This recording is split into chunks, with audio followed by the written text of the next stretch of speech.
1950 से किए गए राष्ट्रीय खाद्य सर्वेक्षण से पता चलता है कि 1950 के दशक से फलों की हमारी खपत धीरे धीरे बढ़ी है, लेकिन ब्रेड, अनाज, आलू और अन्य सब्जियों की खपत में लगातार गिरावट आई है। लेकिन प्रसंस्कृत खाद्य पदार्थों और रेस्तरां के भोजन में छिपी हुई मात्रा का सेवन करते हैं। 1960 का दशक बदलाव का दशक था। जैसे जैसे लोग विदेश में छुट्टियां मनाने लगे, व्यंजन उनके आहार में शामिल होने लगे। भारतीय और चीनी समुदायों के विकास का मतलब था कि ब्रिटेन को इन व्यंजनों का पहला स्वाद मिला। हालांकि मछली और चिप्स सबसे लोकप्रिय स्टेपल बने रहे और मांस और चीनी की खपत रिकॉर्ड स्तर पर पहुंच गई। सफेद रोटी और चीनी लेपित नाश्ता अनाज आया। टमाटर पहली बार सर्दियों में उपलब्ध हुए। दुकानों में जमे हुए खाद्य पदार्थ आम हो गए। 1970 के दशक में सब्जियों के सेवन में कमी की शुरुआत हुई।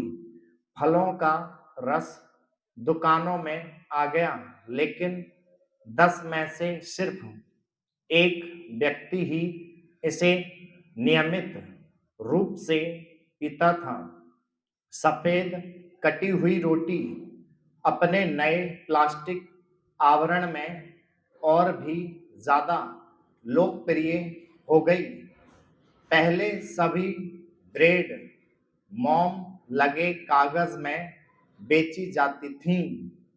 जमे हुए खाद्य पदार्थों ने अपनी आगे की यात्रा जारी रखी और तैयार भोजन लोकप्रिय हो गया।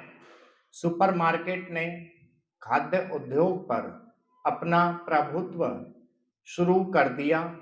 यह आखिरी दशक भी था जिसमें बच्चे स्कूल में गारंटी शुदा गर्म भोजन पर निर्भर हो सकते थे, क्योंकि स्थानीय अधिकारियों को अब इसे उपलब्ध कराने की जरूरत नहीं थी।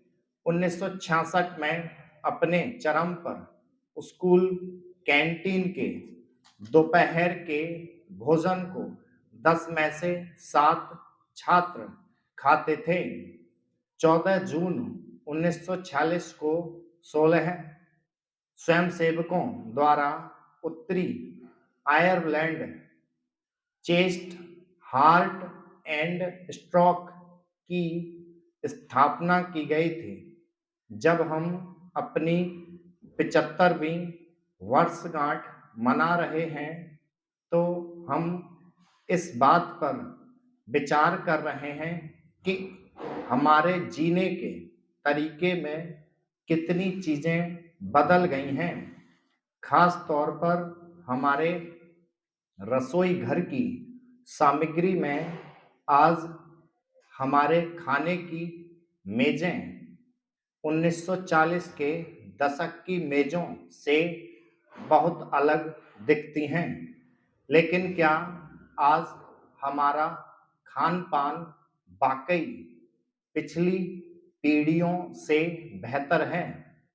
यहाँ हम यह देखें कि 1940 के दशक के बाद से हमारे आहार और जीवन शैली में किस प्रकार बदलाव आया है। 1940 के दशक में द्वितीय विश्व युद्ध चल रहा था और खाद्य रासायनिक शुरू की गई थी। मांस, पनीर, मक्खन खाना पकाने की वसा और चीनी पर बहुत अधिक प्रतिबंध थे। स्टॉक